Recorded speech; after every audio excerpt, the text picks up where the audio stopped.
Hi everyone, it's Welcome to the Week with Dr. RP. This is week 5 of Intro to Doc Studies, and this week we're talking about the literature review. So this week we're going to do a quick overview about what this week's about, go through the assignments for this week, and then do some housekeeping and talk about upcoming assignments for week 6 real briefly. So let's talk about what this week is about. Stop my share. And this week is an exciting week. We're talking about the literature review, and I know the literature review is, it can sound kind of overwhelming to some people because it's a long chapter. It's a chapter that involves a lot of reading. It's a chapter that involves a lot of writing and synthesis. Different advisors have different ways of thinking about how to write the literature review. And so first, let me talk to you about our chapter in the dissertation journey. I'll try to do this because I'm using my background this week. So we're going to be reading chapter 9 in the dissertation journey this week, which is conveniently called the literature review. Now, in the literature review chapter, it's a lot of it is things you're already doing. So it's like how to do searches, Boolean searches and stuff. So we did that obviously in week 1 when Julie Hartwell came and talked to us about how to use the databases at the library. And so I know that you know how to look things up. It's going to be things about how to collect the relevant materials, how to keep track of the information that you need, where to store, how to summarize your references, how to use an organizational framework. It's also going to talk about how to create an outline, what are some different techniques. It has some, Roberts and Hyatt has some really good information about how to organize and synthesize and summarize the literature, which is something that for me as an advisor is really important. I don't want my students to just say, these authors did this study and they did these things and they found this information. Next, these authors did this thing and they found this information and they did this. I really want a synthesis. So I want to know that authors have studied these outcomes and these were the findings and these are the reasons why they connect to your dissertation study. I want a synthesis that really highlights your voice and your knowledge in understanding the research that's already out in the world.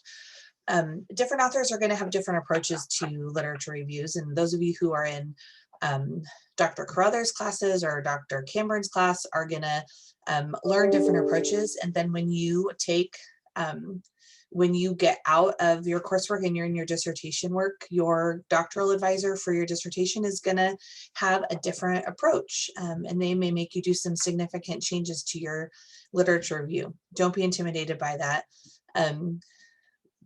Edits are a part of the process.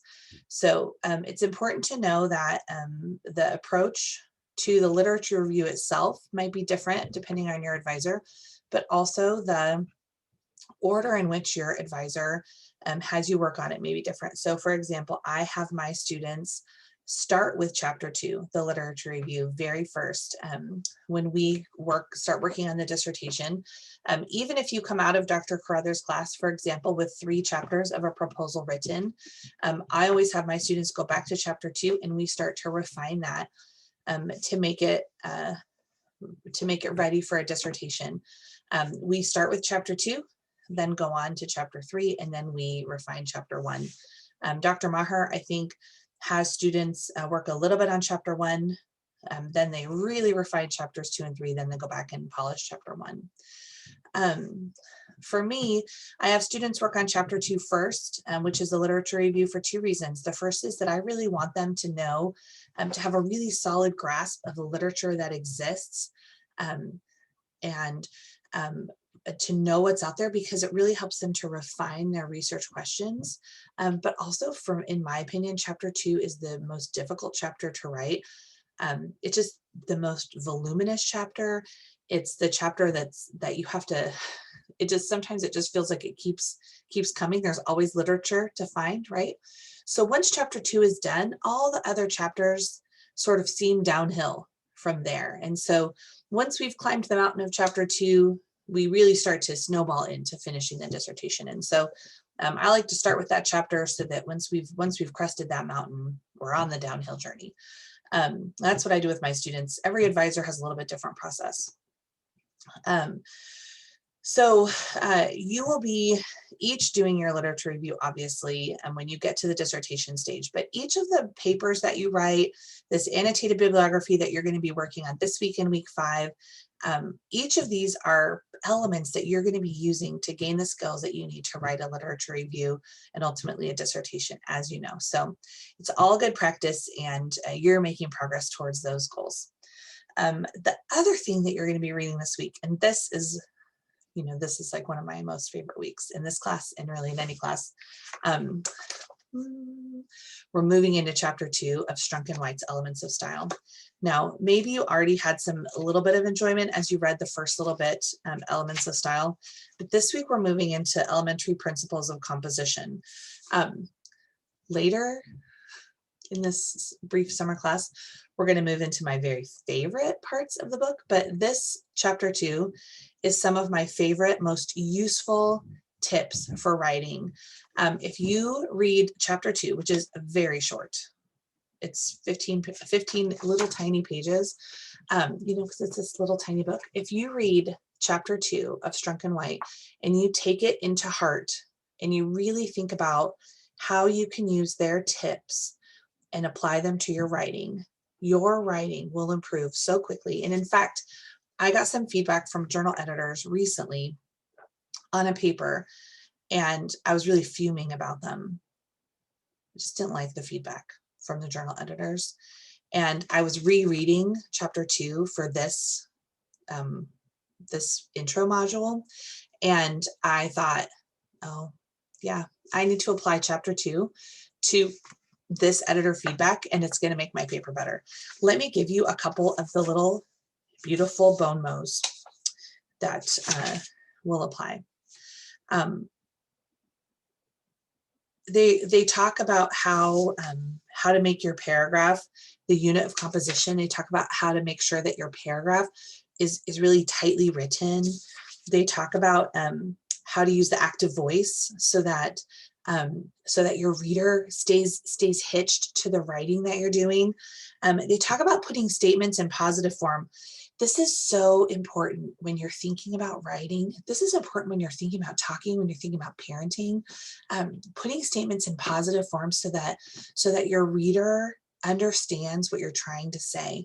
So instead of saying he was not very often on time, you can say he usually came late. It's exactly the same sentence. He was not very often on time. He usually came late. It's so much easier to understand that he was usually late than to say he was not very often on time. And people are so much more likely to say the negative statement, and then we have to do all these machinations in our brain. If we just help the reader a little bit by changing that to a positive statement, our reading becomes so much more clear. They talk about using definite, specific, and concrete language. So instead of saying a period of unfavorable weather set in on page 21, they suggest saying it rained every day for a week. How much more clear is that?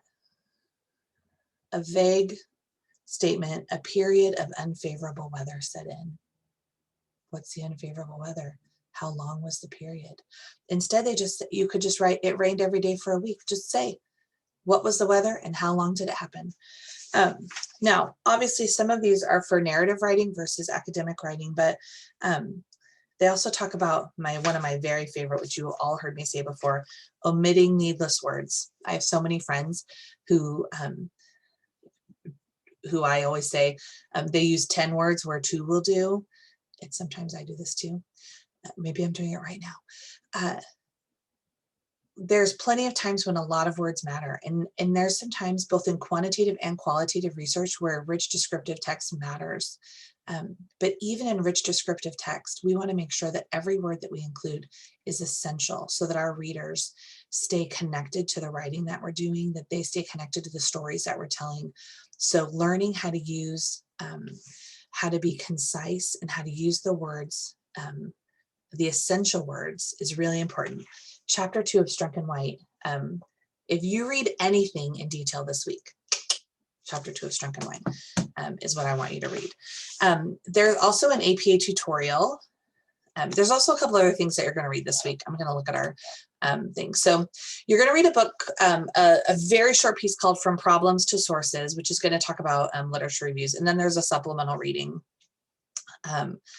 And then there is a podcast about literature reviews that you can listen to the podcast or you can read the transcripts. Now, in terms of assignments, if you feel great about APA, and you might, you don't have to do this, but there's a very short tutorial on using APA format that's linked in Canvas. I think it's worth doing. I'm not going to know if you do it, but I recommend that you do it. It won't take you very long to do it. There's an annotated bibliography that's due at the end of this week. Last summer, I asked the students to do 10 sources. We all agreed that was too many. So this summer, you just have to do 5 sources. The instructions are in Canvas. You'll see that I'm asking you to do a citation at the top, a paragraph summary of the article, and then a paragraph about how it can relate, not a paragraph, a few sentences about how it can relate to your dissertation topic. Many of you through your library research project have identified how that,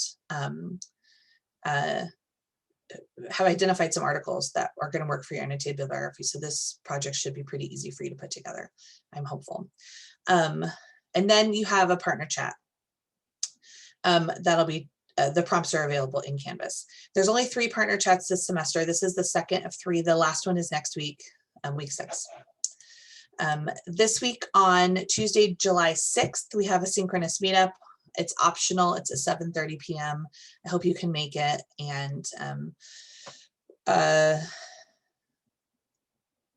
that's this Tuesday, July 6th. Your partner chat's not due till the end of the week. And then next week, we'll talk about getting organized. We'll read chapter 6 in our text in Moore's Delicious Strunk and White.